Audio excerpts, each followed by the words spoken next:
बाबा कदम यांची कादंबरी चिनार. प्रकरण 10. प्रवीण त्या रात्री 3ऱ्या मजल्यावर झोपायला गेला. मध्यरात्र होईपर्यंत दोघं बोलत होती. बाजूच्या कॉटवर प्रवीण झोपला अन दयाश्रीनं आपलं अंथरूण खाली घातलं. 30 वर्ष थांबल्यानंतर 4-8 दिवस थांबणं फारसं कठीण नव्हतं. ती शंकराचार्यांचं स्मरण करून अंथरुणावर आडवी झाली. पण का कोणास ठाऊक तिला प्रवीण रात्रीतून निघून जाईल अशी शंका येऊ लागली. खरं म्हणजे तिला शंका घेण्याचं आता कारण उरलेलं नव्हतं. प्रवीणशी प्रदीर्घ चर्चा झाली होती. त्यानं लग्नाला बिनशर्त संमतीही दर्शवली होती. तरीही 2 ठिकाणचं त्याचं वर्तन विचारात घेता तो कदाचित रात्रीतून निघून जाईल अशी शंका दयाश्रीला वाटू लागली. शेवटी ती उठली. 3ऱ्या मजल्यावरून खाली जायला एकच दरवाजा होता. त्या दरवाजाला तिनं आतून कुलूप लावलं. किल्ली स्वतःच्या उशाखाली ठेवून दिली. पहाटेचे 3:30-4 वाजले असतील. दूर कुठेतरी लोकांचा गलका ऐकू येऊ लागला. शेजारचेही काही लोक उठल्याचा, दारं उघडल्याचा आवाज येऊ लागला. दयाश्रीनं कॉटकडे पाहिलं. उसाच्या छोट्या निळसर दिव्याच्या प्रकाशात प्रवीण शांत झोपला होता. ती उठली. समावारमधलं कोमट पाणी प्याली. रात्रीच्या वेळी थंड पाणी प्यायलं जात नसे. पाणी पिऊन परत ती अंथरुणावर आडवी पडली.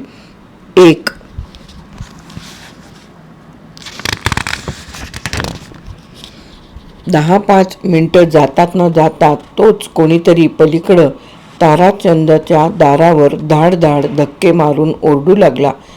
शंभ, प्रत, उठा, घोटाळा झाला आहे. आता मात्र दयाश्री चटकन उठली. तिनं प्रवीणला हलवून जागे केले. तोही दचकून एकदम अंथरुणावर उठून बसला. प्रवीण काहीतरी गडबड झालेली दिसते. शंभ आणि प्रतला उठवायला लोक आले आहेत असं म्हणून दयाश्री खिडकीतून खाली ताराचंदच्या दाराकडे पाहू लागली. दारात हातात कंदील काठ्या घेतलेले 3-4 उभे होते. ते शंभ आणि प्रतला काहीतरी सांगत होते. त्यांच्या मागोमाग आतून उठून आलेली ताराचंदची बायको त्या लोकांनी सांगितलेला वृत्तांत ऐकून आक्रोश करू लागली. आता मात्र प्रवीणला आणि दयाश्रीला वर थांबून राहणं अशक्य होतं. दयाश्रीनं दाराला आतून लावलेलं कुलूप काढलं आणि ती दोघे खाली आली. आलेल्या लोकांना तिनं काय प्रकार घडला त्याबद्दल विचारलं. त्या लोकांनी सांगितलेली हकीकत भयानक होती. ताराचंद घरी परत येत असताना कोणीतरी अज्ञात माणसाने मागून पळत येऊन त्याच्या पाठीत जंबियाचा वार केला होता. ताराचंद जागच्या जागीच गतप्राण झाला होता. थोड्या वेळाने रस्त्याने जाणाऱ्या एका फकीराने ते पाहिले व आरडाओरड केली. बाजूचे झोपलेले लोक उठून कंदील घेऊन पुढे आले. दयाश्रीला ताराचंद उपद्रव देत होता. पण तरीही त्याचा खून झाल्याची वार्ता समजताच तिला आपले अश्रू आवरणं कठीण झालं. दुःखातिशयाने बेशुद्ध पडलेल्या आपल्या भाऊजाईला ती शुद्धीवर आणायचा प्रयत्न करू लागली. शंभ आणि प्रथ ही 2 ताराचंदची मुलंही रडू लागली.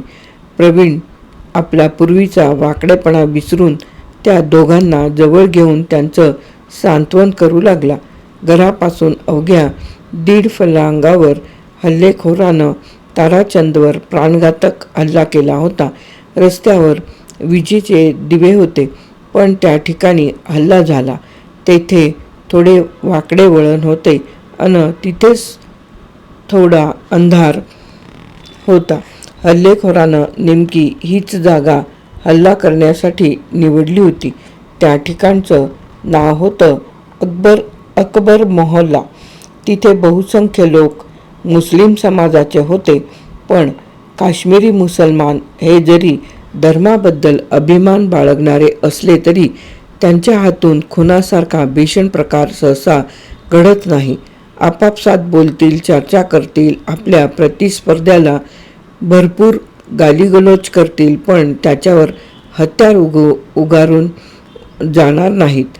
हे त्यांचं वैशिष्ट्य होतं आणि याचं कारण त्यांचं रक्त 400 वर्षापूर्वी श्रीनगर आणि त्याच्या परिसरात हिंदूंचं साम्राज्य होतं. आज देखील काश्मीरच्या परिसरातील अवंतीपूर, ब्रिजविहार, अनंतनाग, वेरीनाग, कुकरनाग, क्षीरभवानी, गंधर्वबल, शेषनाग, चंदनवाडी अशा हिंदू नावांवरून ही गोष्ट प्रत्ययाला येते. आज श्रीनगर आणि त्याच्या परिसरात असलेले असंख्य मुस्लिम हे 400 वर्षापूर्वी काश्मीरी ब्राह्मण होते. उत्तरेकडून येणाऱ्या मोगलांनी त्यांना बाटवलं, जबरदस्तीनं त्यांना धर्मांतर करायला लावलं. आता ते लोक एकेकाळी हिंदू होते ही गोष्ट त्यांना पटवूनही पटणार नाही. 4-5 पिढ्यांनी त्यांच्यावर झालेले संस्कार आता त्यांना फिरून मूळ पदावर आणू शकत नाहीत. असं जरी असलं तरी त्यांच्या रक्तात मुस्लिमांचा कडवेपणा मुळीच नाही. वर्षानुवर्ष इथं खून मारामाऱ्या होत नाहीत. पर्यटकांची संख्या दिवसेंदिवस वाढते आहे म्हणून थोडीशी फसवेगिरी बोकाळली आहे. प्रवाशांना चांगल्या हॉटेलमध्ये नेतो असे सांगून फालतू हॉटेलात नेऊन सोडायचे व हॉटेलच्या मालकाकडून कमिशन उपटायचे असले धंदे तेजीत आहेत, पण हाती शस्त्र धरून दुसऱ्यावर वार करणे त्यांच्या रक्तातच नाही. पोलीस आले. त्यांनी ताराचंदच्या प्रेताचा पंचनामा केला. ताराचंदच्या पाठीत जो जंबिया घुसला होता त्या जंबियाचा वास काश्मीर पोलिसांचा प्रख्यात कुत्रा रॉजर्स याला देण्यात आला. रॉजर्स प्रथम बावचळला, कारण त्यावेळी तिथं बघ्यांनी बरीच गर्दी केली होती.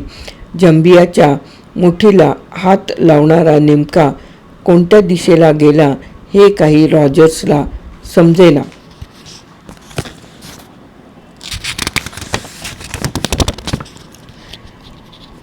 डॉग स्क्वॉडचा इन्स्पेक्टर रशीद मोहम्मद याने सारी गर्दी हटवली.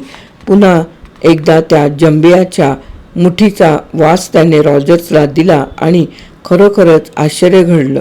रॉजर्स त्या ठिकाणावरून जो निघाला तो सरळ दयाश्रीच्या दाराजवळ येऊन थांबला. लोकांची कुजबूज वाढली. शेजारी पाजारी म्हणू लागले, परवा प्रवीणनं ताराचंदाला धमकी दिली होती. यापुढे दयाश्रीच्या आणि नंदलालच्या वाटेला गेलास तर माझ्याशी गाठ आहे असं तो म्हणाला होता. हा प्रकार त्याच्याशिवाय दुसऱ्या कोणाच्या हातून घडणार होता. ती चर्चा गुन्ह्याचा तपास करणाऱ्या इन्स्पेक्टर सुलतान अहमद यांना मार्गदर्शन करणाऱ्या DYSP शाहबान नीर यांच्या कानावर गेली. असला भयंकर गुन्हा काश्मीरी माणसाच्या आतून घडणं असंभव असं मानणाऱ्या शाहबान नीर यांना दिल्लीतून इथं श्रीनगरमध्ये येऊन राहिलेल्या प्रवीणचाच हात यात असला पाहिजे अशी खात्री वाटू लागली. यावेळी सकाळचे 9 वाजले होते. ताराचंदचे प्रेत पोस्टमॉर्टम करण्यासाठी सिव्हिल हॉस्पिटलला नेण्यात आले होते. रॉजर्सनं दयाश्रीच्या पायरीजवळ येऊन बुंकायला सुरुवात केली तेव्हा शाहबान नीर यांना प्रवीणचीच दाट शंका येऊ लागली. त्यांनी तत्काळ दयाश्रीच्या घरची झडती घेण्याचा आदेश दिला. दयाश्रीला खात्री होती की त्या रात्री प्रवीण जिना उतरून खाली जाणं शक्य नव्हतं, कारण तिने स्वतः दाराला आतून कुलूप लावून ते बंद करून घेतलं होतं. पोलीस अधिकारी झडती घ्यायला आले म्हटल्यानंतर तिने मुळीसुद्धा आक्षेप घेतला नाही, किंबहुना तसा आक्षेप तिला घेता येणारही नव्हता. गुन्ह्याच्या तपासासाठी जे जे करणं आवश्यक होतं ते करणं पोलिसांनाही भाग होतं. एरवी हिंदू नागरिकांच्या आपापसातल्या झगड्यात अत्यंत मंदगतीनं हालचाली करणारं काश्मीरचं पोलीस खातं आज मात्र अत्यंत वेगाने हालचाली करू लागलं. श्रीनगरच्या मध्यवस्तीत खुनासारखा भयंकर गुन्हा घडलेला होता. रॉजर्स दारापर्यंत गेला आणि तिथंच थांबला होता. नंतर पोलिसांनी दयाश्रीला दार उघडायला लावलं, पण रॉजर्स जिन्यावरून वर चढला नाही. तो बाहेरच्या दाराजवळ घुटमळत राहिला, पण तरीही रॉजर्स दारापर्यंत आला म्हटल्यानंतर संपूर्ण घराची झडती घेणे भाग होते. तळमजला तपासला, काहीही आक्षेपार्ह मिळाले नाही. दुसरा मजला, किचन, धान्याची खोली तपासली, तेथेही काही आक्षेपार्ह मिळाले नाही. त्यानंतर तिसरा मजला तपासला. दयाश्रीच्या झोपण्याच्या खोलीचीही कसून तपासणी केली, पण तिथेही काही मिळाले नाही. शेवटी तिसऱ्या मजल्यावरच्या एका भागात जेथे अडगळीचे सामान टाकले होते त्या ठिकाणी पोलीस गेले. तिथं दुकानाला लागणाऱ्या मधाचे मोठे मोठे हंडे होते.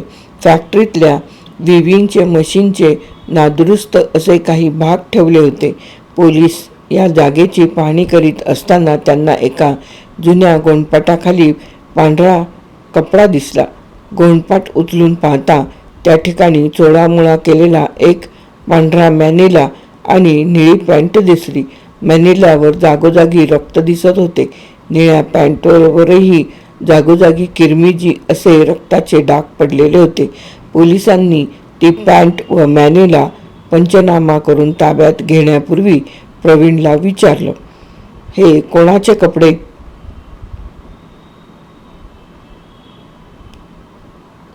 माझेच. पण मॅनिला आणि पॅन्ट इथं कशी आली कुणास ठाऊक? प्रवीण आश्चर्याने म्हणाला. कशी आली बच्चमजी, हा प्रश्न तू आम्हाला विचारतोस? ठोका याला बेड्या, इन्स्पेक्टर म्हणाले. प्रवीणला बेड्या ठोकायला पोलीस पुढे झाले तेव्हा दयाश्री धावत आडवी गेली. मी याला अटक करू देणार नाही. हा रात्री कुठेच बाहेर गेलेला नव्हता. बाई, तुम्ही सरकारी कामात अडथळा आणाल तर तुम्हाला देखील अटक करावी लागेल. कृपा करून दूर व्हा. अहो, पण हा अन्याय आहे. हे कपडे त्यानं धोब्याकडे टाकले होते.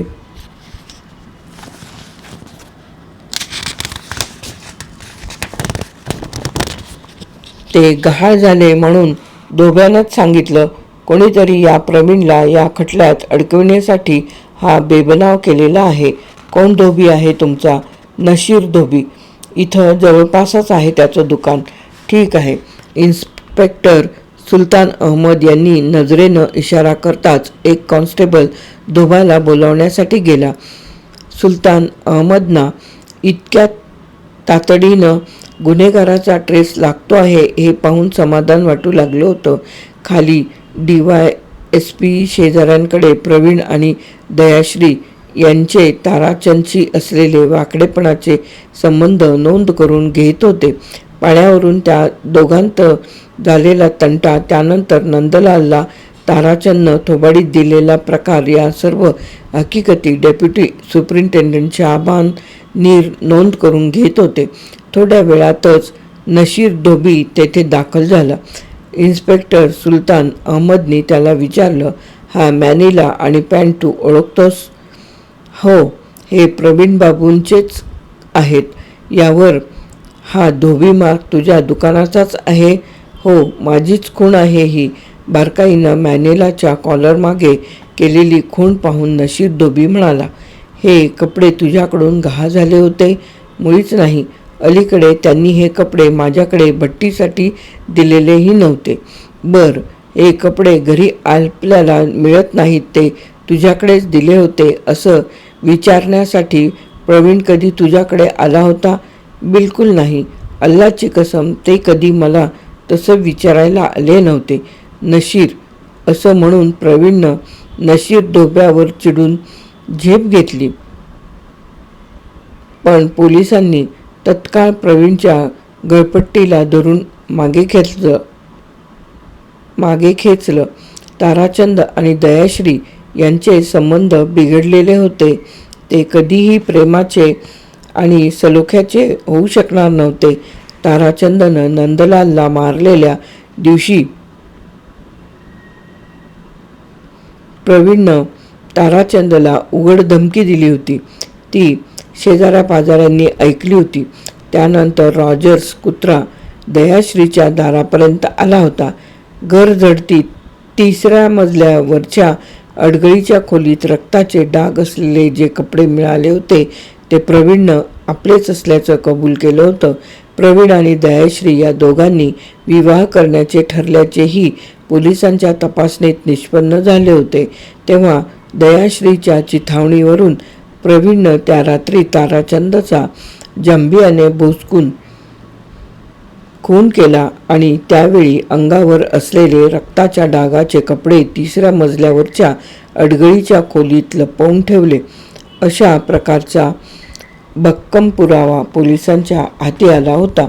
दयाश्री आणि प्रवीण या दोघांना खून आणि खुनाचा कट केल्याच्या पुराव्यावरून अटक करण्यात आली. श्रीनगरमध्ये वर्षानुवर्ष खून घडत नव्हते. आज घडलेल्या या खुनात एका स्त्रीचा हात आहे आणि ती स्त्री मैताची सख्खी बहीण आहे. ही वार्ता साऱ्या काश्मीर खोऱ्यात चर्चेचा विषय झाली. प्रत्यक्ष श्रीनगरमध्ये लाल चौक, लॅम्बर्ट लेन, मीरा कदल, हजरतबाल, डालगेट या विभागात चौकाचौकात माणसे जमून चर्चा करू लागली. श्रीनगरमधून प्रसिद्ध होणाऱ्या उर्दू दैनिकांतून पहिल्या पानावर ही सविस्तर बातमी प्रसिद्ध करण्यात आली होती.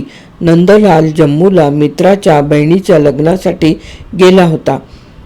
त्याला ही वार्ता समजताच तो तातडीनं श्रीनगरला परत आला. पण आलेल्या दिवशी त्याची दयाश्री किंवा प्रवीण यांची भेट होऊ शकली नाही. ते दोघेही पोलीस कस्टडीत रिमांडमध्ये होते. पोलिसांनी कोर्टाच्या परवानगी विना भेटता येणार नाही असे नंदलालला सांगितलं. शेवटी तो नाईलाजानं कासमबाईंकडे गेला. कासमबाईंच्या मांडीवर एक अनोळखी मुलगी चिंताग्रस्त होऊन बसली होती. कासमबाईच्या माडीवर एक अनोळखी मुलगी चिंताग्रस्त होऊन बसली होती. नंदलालनं तिला यापूर्वी कधीच बघितलेली नव्हती. नंदलाल जिन्यावरून वर येताच कासमबाई म्हणाले, हे बघ. नंदलालला देखील तीच अडचण आलेली दिसते.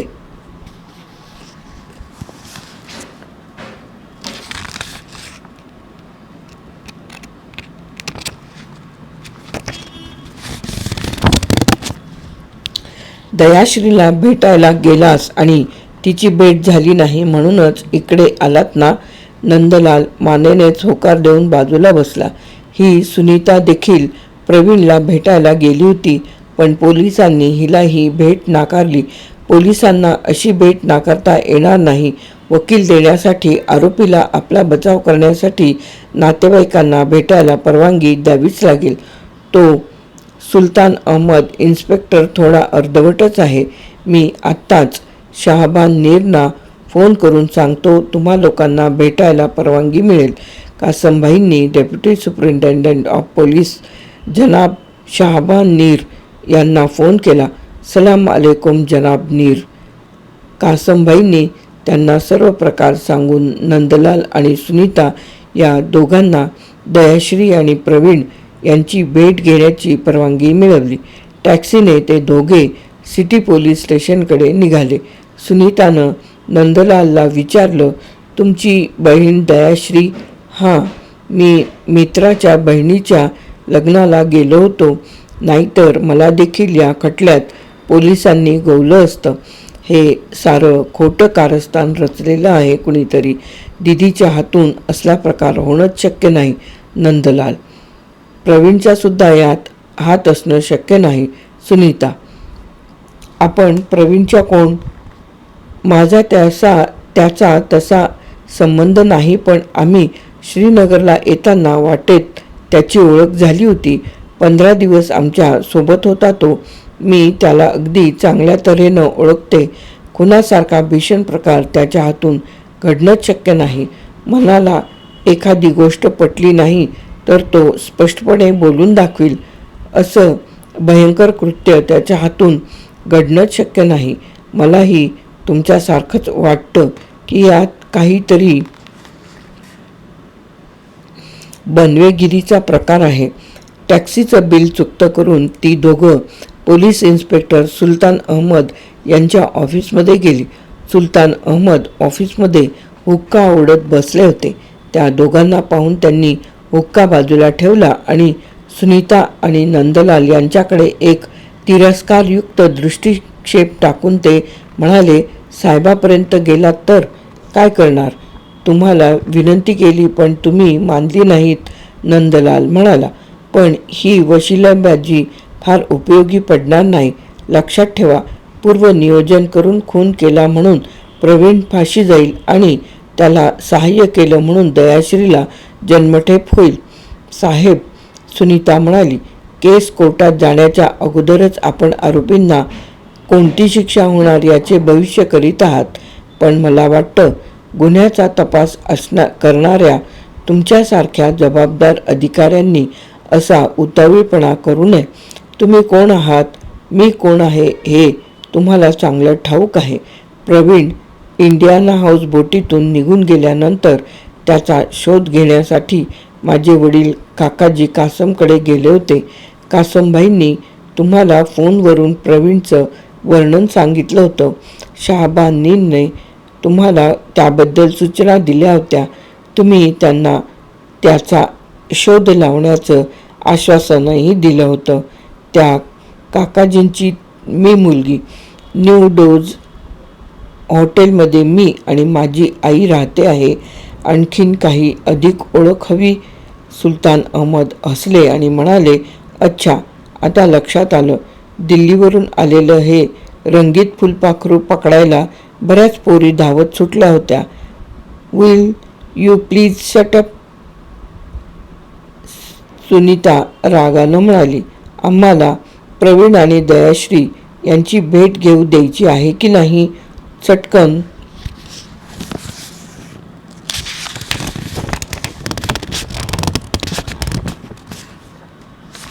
चटकन सांगा. अच्छा. सुलतान अहमदने गालातल्या गालात हसत टेबलाच्या बाजूची बेल दाबली. एक कॉन्स्टेबल पुढे आला. यांना त्या मर्डरच्या आरोपींना भेटायला घेऊन जा. अर्धा तास वेळ दिला आहे, जा. सुलतान अहमदकडे सुनीताकडे पाहून चेष्टेच्या स्वरात स्वतःशीच पुटपुटले, भगोड़े आदमी के पीछे क्यों भागती है, समजता नहीं? दयाश्रीला पोलीस कस्टडीत पाहताच नंदलालला बडबडून आलं. दयाश्री उठून गजाजवळ आली. त्याच्या खांद्यावर हात ठेवून म्हणाली, रडू नको नंदा. आता तुझ्यावर फार मोठी जबाबदारी पडलेली आहे. फॅक्टरी बंद ठेवू नकोस. दुकानही दिवाणजी काकांना बंद ठेवू नका म्हणावं. दीदी, हे असं कसं घडलं? काय सांगू नंदा, आम्हा दोघांना यातलं काही ठाऊक नाही. मग प्रवीणच्या कपड्यांना रक्त कुठून लागलं? ते कपडे कसे काय आपल्या अडगळीच्या खोलीत मिळाले? अरे, पहाटे दंगा झाला. ताराचंदच्या घरातून रडण्याचा आवाज येऊ लागला म्हणून मी आणि प्रवीण दोघंही खाली गेलो. आम्हा दोघांना ही खुनाची वार्ता समजल्यानं जबरदस्त धक्का बसला. मी मामीचं सांत्वन करीत होते. प्रवीण शंभ आणि प्रथ यांना जवळ घेऊन बसला होता. दारात गर्दी जमली होती. त्याचवेळी कोणीतरी ते कपडे वर अडगळीच्या खोलीत नेऊन दडवून ठेवलेले आहेत. त्या धोब्याला अगोदर सामील करून घेतलेला होता. तुला ठाऊक आहे ना, आपली पॅन्ट आणि मॅनेला धोब्यानं हरवला म्हणून प्रवीण तक्रार करीत होता. हो, मी सुद्धा त्या धोब्याला विचारलं होतं. मी विचारायला गेलो तेव्हा त्या दुकानात शंभ बसला होता. हां, प्रवीणनं सुद्धा त्याला त्या दुकानात बघितलेलं आहे. ताराचंदचे आणि शंभचे संबंध अलीकडे विकोपाला गेले होते. हे कारस्थान शंभनेच रचले असल्याची दाट शक्यता आहे. धोब्यालाही त्यानं यात सामील करून घेतलेलं असावं. आता आपण त्याची चर्चा करून काही उपयोगाचं नाही दया. समोरच्या कोठडीतला प्रवीण म्हणाला, वकील देऊन जामिनाचा अर्ज द्यायला हवा. पण खुनाच्या केसमध्ये जामिनावर सोडता येत नाही ना? तसा नियम आहे, पण स्त्री आरोपी असेल तर सोडतात. निदान तू तरी जामिनावर सुटशील. पण तू इथं आत आणि मी सुटून काय करू? हे बघ दया, आता तसा काही विचार करू नकोस. तुला बाहेर पडायला हवं. जाणून बुजून पूर्वनियोजनानं आपल्यावर ही केस रचनात आलेली आहे. ही निखालस खोटी आहे हे सिद्ध करणारा निष्णात असा कायदेपंडित आपल्या बाजूनं उभा करायला हवा. आपण दोघेही आत अडकलो तर ते काम हा नंदलाल एकटा कसा करू शकेल? इतका वेळ त्या दोघांचं संभाषण ऐकत उभी असलेली सुनीता म्हणाली, कालच मी काकाजींना तार केली आहे. आज संध्याकाळपर्यंत ते येतील. ते आल्यानंतरच कोणता वकील द्यायचा हे ठरवलेलं बरं. ठीक आहे, 1-2 दिवसांनी काही बिघडत नाही. दयाश्री सुनीताला म्हणाली, सुनी, तू समजूतदार आहेस. या नंदलालला थोडं समजावून सांग. आजपर्यंत आयुष्यात त्याला कोर्ट कचेरी ठाऊक नाही. ताराचंदनं हयातभर आमच्याशी वैर केलं. मेल्यानंतर देखील त्यानं आम्हाला उपद्रव दिला. आधा घंटा हो गया. पोलिसानं पुढं येऊन इशारा केला. त्यासरशी सुनीता आणि नंदलाल यांनी आटोपतं घेतलं. ते दोघे जातात न जातात तोच एक मध्यम वयाचा किंचित स्थूल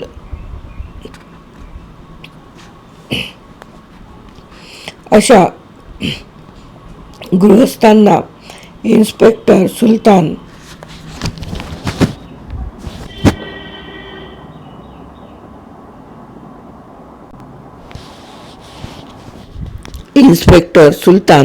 अहमद स्वतःच पोलीस कोठडीकडे घेऊन जाताना दिसले. नंदलाल किंवा सुनीता या दोघांनाही ते गृहस्थ परिचित नव्हते. हे गृहस्थ कोण आहेत? सुनीतानं पोलिसाला विचारलं. मला काही ठाऊक नाही. तुमचं काम झालं. आता तुम्ही लोक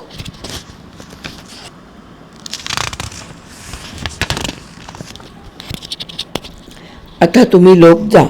पण हे गृहस्थ आमच्या लोकांनाच भेटायला आलेले दिसतात. नंदलाल, आपण बाहेर थांबू. ते गृहस्थ कोण आहेत याची थोडी चौकशी करू. चालेल. इतक्यात दुसरा एक पोलीस धावत तिथे आला आणि म्हणाला, तुम्हा दोघांना थांबायला सांगितलेलं आहे. सोमनाथ माथुर आरोपींना भेटून परत येणार आहेत.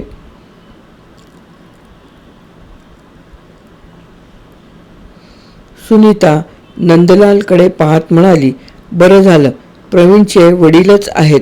तरी मला त्यांच्या आणि प्रवीणच्या चेहऱ्यात साम्य वाटलंच. सोमनाथ माथुर यांनी टाइम्स ऑफ इंडियात ती बातमी वाचली होती. Daily boy held up in Srinagar in a murder charge.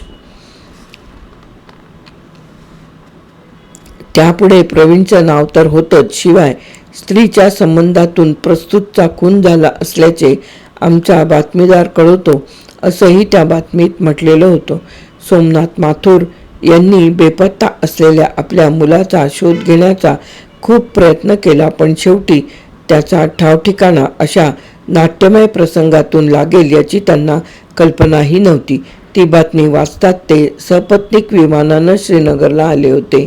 घरातून नाहीशा झालेल्या एकुलत्या एक चिरंजीवाला पोलीस लॉकअपमध्ये बघितल्यावर पत्नीला जबरदस्त धक्का बसेल म्हणून मुद्दामच ते ललिता देवींना हॉटेल ब्रॉडवेमध्ये ठेवून एकटेच पोलीस स्टेशनकडे आले होते. प्रवीण, मी आलो आहे. सोमनाथ माथुरने प्रवीणच्या कोठडीसमोर उभं राहून म्हटलं. प्रवीण उठून पुढे गेला आणि त्यानं गजातूनच खाली वाकून वडिलांच्या पायांना स्पर्श करून नमस्कार केला. डॅडी, मी निरपराध आहे. या प्रकारातलं काहीसुद्धा ठाऊक नाही. कोणीही खोडसाळपणानं माझ्यावर आणि दयावर हा आरोप लादलेला आहे. कोणीतरी खोडसाळपणानं माझ्यावर आणि दयावर हा आरोप लादलेला आहे. दयाश्रीकडे बोट करून प्रवीण म्हणाला. सोमनाथ माथुरने समोरच्या सेलमधल्या दयाश्रीकडे पाहिलं. तिनेही आतून वाकून सोमनाथना नमस्कार केला. आशीर्वादादाखल ते म्हणाले, जीती रहो बेटी. प्रवीण लगेच ते प्रवीणकडे वळून म्हणाले, पेपरमध्ये ती वार्ता वाचता क्षणी मी निघणार होतो, पण म्हटलं दिल्लीवरून बॅरिस्टर खन्नांना घेऊनच यावं म्हणून काल थांबलो. त्याचं एक अपील सुप्रीम कोर्टात सुरू आहे ते काल संपलं नाही. आजही त्यांचं थोडं काम आहे दिल्लीत, पण उद्या सकाळच्या फ्लाईटला ते इथं येऊन पोचतील. ते आल्यानंतर आम्ही काय करायचं ते ठरवतो. तू चिंता करू नकोस. बाहेर झाडाखाली बाकावर नंदलाल आणि सुनीता सोमनाथ माथुरांची वाट पाहत होते. ते आतून बाहेर पडताच ते दोघं उठून उभे राहिले. दोघांनीही त्यांना नमस्कार केला. एक्सक्यूज मी मुलांनो, मी तुम्हाला मगा ओळखलं नाही. जाता जाता त्या इन्स्पेक्टरनं सांगितलं की तुम्हीही प्रवीणला भेटायला आला होता म्हणून चला आता माझ्या हॉटेलवर जाऊ. हॉटेल ब्रॉडवेवर आल्यानंतर सोमनाथ माथुरनी प्रथम आपल्या पत्नीला प्रवीणची भेट झाल्याचं सांगितलं. तेव्हा त्यांनी विचारलं, काय आहे हा सारा प्रकार? ते मी प्रवीणला विचारलं नाही, पण ती सर्व माहिती आता मला समजेल. प्रवीण इतकंच म्हणाला की आपण निरपराध आहोत. तो आजपर्यंत माझ्याशी कधी खोटं बोलला नाही आणि माझी खात्री आहे याही वेळी तो खोटं बोललेला नाही. ललिता देवींनी साडीच्या टोकानं डोळे टिपले आणि विचारलं, मुलगीही कोणी पकडली गेली म्हणे त्याच्याबरोबर? हो, होती खरं समोरच्या खोलीत, पण तुम्ही आता आत जा. त्यांच्या ओळखीची ही दोघेजणं आलेली आहेत. त्यांच्याकडून मी सर्व काही विचारून घेतो. सोमनाथ माथुर, सुनीता आणि नंदलाल 1.5 तास खोलीत चर्चा करीत होते. नंदलाल आणि सुनीता यांच्याकडून सर्व ती माहिती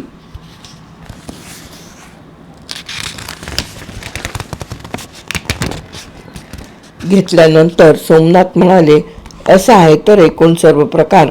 बरं झालं तुमची दोघांची भेट झाली. या केसमध्ये नक्कीच काहीतरी काळबेर आहे, पण आपण ते आत्ताच उजेडात आणण्याचा प्रयत्न करायचा की उद्या कोर्टात केस उभी राहिल्यानंतर करायचा हे बॅरिस्टर खन्ना आल्यानंतर ठरवू. आपण कासमभाईंची भेट घेतली तर बरं होईल, नंदलाल म्हणाला. हे पहा नंदलाल, कासमभाई हे गृहस्थ तुझ्या म्हणण्याप्रमाणे सज्जन असतील. तुमच्या घराण्याबद्दल त्यांना आत्मीयता असेलही, पण आपण बॅरिस्टर खन्ना आल्याशिवाय या केसमध्ये काय हालचाली करायच्या हे ठरवता कामा नये. आपली वाटचाल सरकार पक्षाला थोडीसुद्धा समजता कामा नये. काही हरकत नाही. सुनीता म्हणाली, 1 दिवसाने काही बिघडत नाही. मला मात्र समाधान वाटलं. सोमनाथ एक सुस्कारा सोडून म्हणाले, निदान प्रवीणचा पत्ता तरी लागला. 1.5 महिना आम्ही जिवंत असून नसल्यासारखेच होतो. माझे वडीलही उद्यापर्यंत येतील. सुनीता म्हणाली, त्यांना कशाला त्रास दिलात? आपण याल याची आम्हाला काहीच कल्पना नव्हती. आमच्या मागे कोणीतरी वडीलधार माणूस असावं म्हणून मी त्यांना तार केली आहे काल. ठीक आहे, या निमित्तानं त्यांचीही ओळख होईल. त्या दिवशी संध्याकाळी सुनीताला न्यू डोज हॉटेलवर पोहोचवून नंदलाल घरी जायला निघाला तेव्हा ती म्हणाली, इथंच का नाही जेवत? घरी कशाला जातोस? नंदलालला हा प्रकार घडल्यापासून घर खायला उठलं होतं. दयाश्री फॅक्टरीकडे जायची, शिवणकामाच्या क्लासवर लक्ष ठेवायची. एखाद्या मुलीची लहानशी जरी चूक झाली तरी ते विणकाम बरोबर कसं करायचं हे ती तिला समजावून देत असे. त्याचबरोबर नूरबीला घरातल्या स्वयंपाक पाण्यात मदत करीत असे. सदैव प्रसन्न अन हसऱ्या मुद्रेची दयाश्री एकटी जरी घरात असली तरी घर कसं भरल्यासारखं वाटे. दयाश्रीला पकडून नेल्यापासून घराला स्मशानाची कळा आली होती. नंदलालला घरी जाऊ नयेसं वाटत होतं. नंदलालला सुनीतानं जेवायला थांबण्याची विनंती केली तेव्हा तो म्हणाला, खरं म्हणशील तर अन्नावरची वासनाच उडालेली आहे. उपाशी राहायचं नाही म्हणून 2 तास खाऊ झालं. सुनीताच्या आत काहीतरी वाचत बसल्या होत्या. नंदलाल त्यांच्याकडे गेला तेव्हा त्या म्हणाल्या, मुला, हे असं कसं झालं रे? पण तुला एक सांगू, तो प्रवीण असलं घाणेरडं काम कधीच करणार नाही. मी सतत 15 दिवस त्याचं निरीक्षण करीत होते. इतक्या दयाळू स्वभावाचा तरुण माझ्या पाहण्यात नाही. एके दिवशी मखनी कामाला आली नव्हती तर यानं माझे आणि यांचे कपडे धुतले. मी म्हणाले, तू कशाला धुतलेस? तर म्हणाला, वेळ पडली तर माझ्या आईवडिलांचे कपडे धुतले नसते का? आजची तरुण पोरंही मी पाहते आहे, पण असा लाखात एक मिळायचा नाही. उगाच नाही तुझी बहीण त्याला सर्वस्व अर्पण करायला तयार झाली. आमचीही इच्छा होती.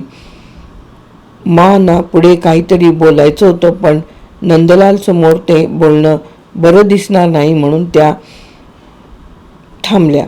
सुनीता जेवणाची ऑर्डर देऊन परत आली तेव्हा नंदलाल आपल्या घराण्याची माना माहिती सांगत बसला होता. शांत चित्तानं ती ऐकत होत्या. ऐकता ऐकता त्या म्हणाल्या, अरे बाबा, तुला काय सांगायचं? यांचे पणजोबा हे मूळचे इथल्या अनंतनागचे कर्मठ काश्मीरी पंडित कुटुंबातले. तिथले सगळे लोक बाटले, पण त्यांनी आपलं सर्वस्व सोडलं आणि जाकोबाबाद गाठलं. तिथे जाऊन वास्तव्य केलं.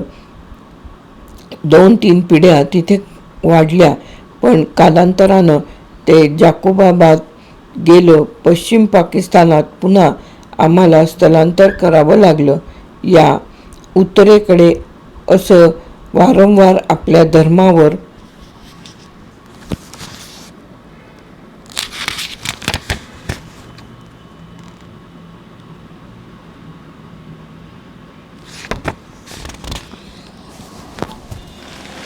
गंडांतर येतं म्हणून आमचं कुटुंब सरळ मुंबईत येऊन स्थायिक झालं. पण आमचं मूळ म्हणशील तर इकडचंच. आता बघ ना प्रचिती कशी येते ती. मला आजपर्यंत 1 लाख रुपयांची औषधं इंजेक्शनं दिली गेली असतील, पण शेवटी लागू पडलं ते इथल्या दाल सरोवरातलं पाणी आणि चिनारची सावली. मला तर वाटतं इथं एक छोटंसं 2 खोल्यांचं घर बांधून राहावं. मला सांग, जिथलं हवामान आपल्या प्रकृतीला मानवतं, जिथं आपलं मन रमतं, तिथं माणसानं वास्तव्य का करू नये? शिवाय इकडची दैवतं भलती जागृत रे.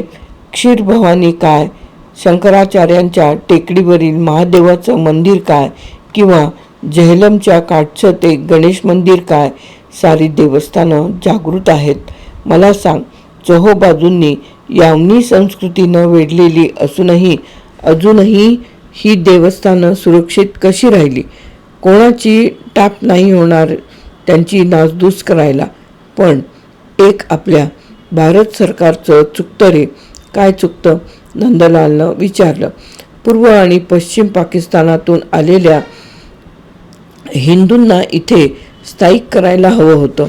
निदान सैन्यातून निवृत्त झालेल्या शिखांना तरी इथं जागा जमिनी द्यायला हव्या होत्या. त्यांना उद्योगधंदे निर्माण करायला मदत करायला हवी होती. मिलिटरीच्या जोरावर असे किती दिवस तुम्ही हा भाग आपल्या कब्जात ठेवणार आहात? जी आपण म्हणता ते सर्व मला पटतं, पण आम्ही इथे श्रीनगरात राहणाऱ्या हिंदूंनी अशी विनंती केली तर इथले लोक दिवसाढवळ्या आम्हाला नामशेष करून टाकतील. ही गोष्ट दिल्लीत सत्तेवर असणाऱ्यांनी नको का विचारात घ्यायला? बरोबर आहे तुझं म्हणणं, पण दिल्लीवाले फक्त आपल्या पायाखालीच लक्ष ठेवून आहेत. त्यांना या नंदनवनाची जर आस्था असती तर आजपर्यंत त्यांनी आपल्या इथल्या लोकांसाठी काही केलं नसतं का? सुनीता ही चर्चा ऐकत उभी होती. ती नंदलालला म्हणाली, चला आपण थोडं पार्कमधून फिरून येऊ. जेवणाला अद्याप अर्धा तास वेळ आहे. जाऊ आम्ही या जाऊन. नंदलाल आणि सुनीता पार्ककडे निघाले. जाता जाता तो म्हणाला, माजींचा अभ्यास बराच दिसतो. त्यांना वाचनाचा खूप नाद आहे. मध्यंतरी आजारपणामुळे खंड पडला होता. आता थोडं बरं वाटायला लागल्यापासून पुन्हा वाचायला प्रारंभ केला आहे. पण तुम्ही बोलत होता ना, तसं इथं उघडपणे बोलणं देखील बरं नाही. सगळा नोकरवर्गसुद्धा समजलं बरं, जाऊ दे. उद्या ते बॅरिस्टर खन्ना दिल्लीवरून यायचे आहेत म्हणे. आपण त्यांना रिसीव्ह करायला एअरपोर्टवर जाऊया. हो, नाईस आयडिया. त्यांनाही तेवढंच बरं वाटेल. प्रवीणचे वडील येतात का विचारायला हवं. येतील ना, आपण फोन करून विचारू त्यांना. पण सुनी, मला एक विचारायचं आहे तुला. विचारू? बेशक. प्रवीणशी तुझं लग्न व्हावं ही तुझ्या आईवडिलांची इच्छा होती, पण ती काही त्यानं मान्य केली नाही. उलट तो तुमच्यापासून पळून गेला. तरीही त्याला पकडलं म्हटल्यावर तुला वाईट का वाटलं? शिवाय त्याचं आमच्या दिदीशी लग्न होणार आहे हे समजल्यानंतर देखील तू त्या दोघांविषयी आपुलकी दाखवावीस. सुनीता हसली. पार्कमधली हिरवळ कुरवाळीत म्हणाली, नंदा, मी थोडीशी दैववादी आहे. ज्या गोष्टी घडणार असतात त्या कितीही विघ्न आली तरी घडल्याशिवाय राहत नाहीत, आणि ज्या घडणारच नाहीत त्यासाठी प्रयत्नांची पराकाष्ठा केली तरीही त्या घडणारच नाहीत. म्हणजे मी नाही समजले.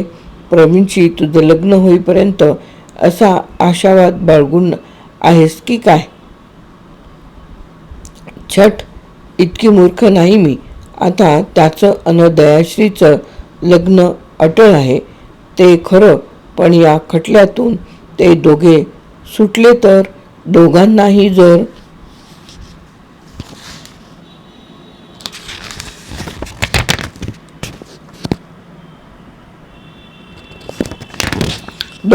जर शिक्षा झाली तर संपलंच. काय होईल ते आज सांगता येत नाही. नंदा, हे कारस्थान ज्यांनी रचलेलं आहे त्यांनी पूर्ण विचारानं रचलेलं आहे.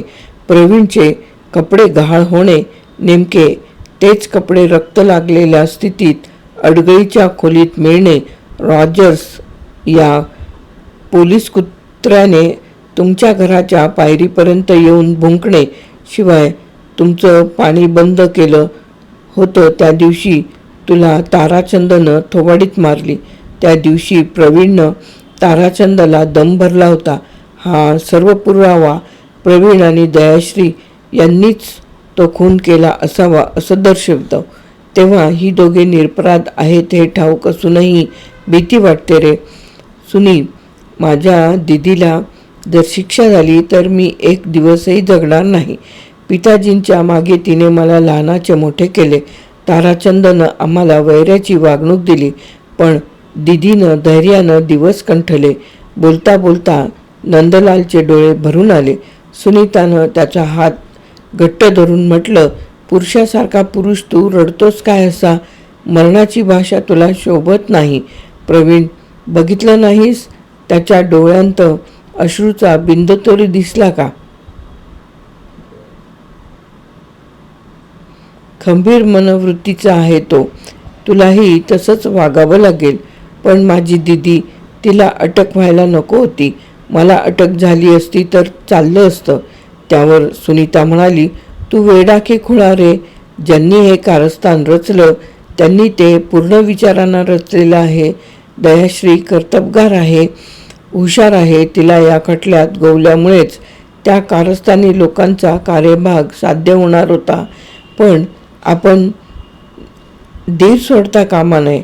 शेवटी आपलाच विजय होईल ही श्रद्धा बाळगायला हवी. अर्ध्या तासानंतर ती दोघे न्यू डोजवर परत आली. प्रकरण 10 येथे समाप्त. चिनार, बाबा कदम.